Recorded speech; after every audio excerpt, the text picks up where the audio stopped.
আওয়ামী লীগের সাধারণ সম্পাদক ওবায়দুল কাদের বলেছেন, সরকার বিরোধী সব আন্দোলনে ব্যর্থতার পর কোটা ও শিক্ষক আন্দোলনের ওপর ভর করেছে পরজীবী দল বিএনপি। মহাসচিব সহ বিএনপি নেতারা এখন পদ হারানোর আতঙ্কে। দুর্নীতির বিরুদ্ধে আওয়ামী লীগ ঐক্যবদ্ধভাবে লড়বে। জনপ্রতিনিধিরা সৎ হলে দুর্নীতিবাজরা পালিয়ে যাবে বলেও মন্তব্য তার। রকনুজ্জামানের রিপোর্ট। দলের ৭৫ বছর পূর্তি উপলক্ষে বুধবার সাভারের হেমায়েতপুরে সভার আয়োজন করে ঢাকা জেলা আওয়ামী লীগ। সভায় প্রধান অতিথির বক্তব্যে দলের সাধারণ সম্পাদক বলেন, বিএনপির আন্দোলন আর হবে না। নিজেরা সরকার বিরোধী আন্দোলনে ব্যর্থ হয়ে এখন অন্যের উপর ভর করার চেষ্টা করছে বিএনপি। ভাঙা হাত কোনোদিনও জমে না। বিএনপির হাত, আন্দোলনের হাত ভেঙে গেছে। নেতারা দিনের আরাম, রাতের ঘুম হারাম হয়ে গেছে। কখন তারেক রহমানের ডাক আসে, কখন কার চাকরি নট হয়ে যায় কেউ জানে না। ফখরুল সাহেবও শান্তিতে না।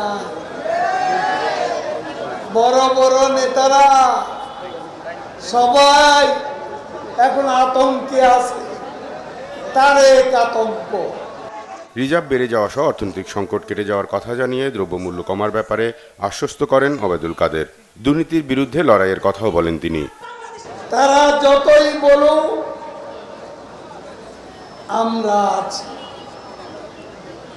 রিজার্ভ বেড়ে যাচ্ছে না, ২৭-এ পৌঁছে গেছে। ভয়ের কারণ নেই, রেমিটেন্স বেড়ে যাচ্ছে। ইনশাল্লাহ শেখ হাসিনার চেষ্টা, জিনিসপত্রের দামও কমে আসবে। দুর্নীতির বিরুদ্ধে আমরা লড়ব, আমরা একসাথে খেলব। বাংলাদেশকে দুর্নীতিমুক্ত করতেই হবে। শেখ হাসিনা যে অঙ্গীকার, এ অঙ্গীকার আমরা অক্ষরে অক্ষরে ইনশাল্লাহ পূরণ করে ছাড়ব। ওবায়দুল কাদের বলেন, যে দলের নেত্রী গঙ্গার পানির হিচ্ছার কথা বলতে ভুলে যায়, সে দলের নেতারা তিস্তার পানির কথা কোন মুখে বলে। রকনুজ্জামান, বাংলা ভিশন, ঢাকা।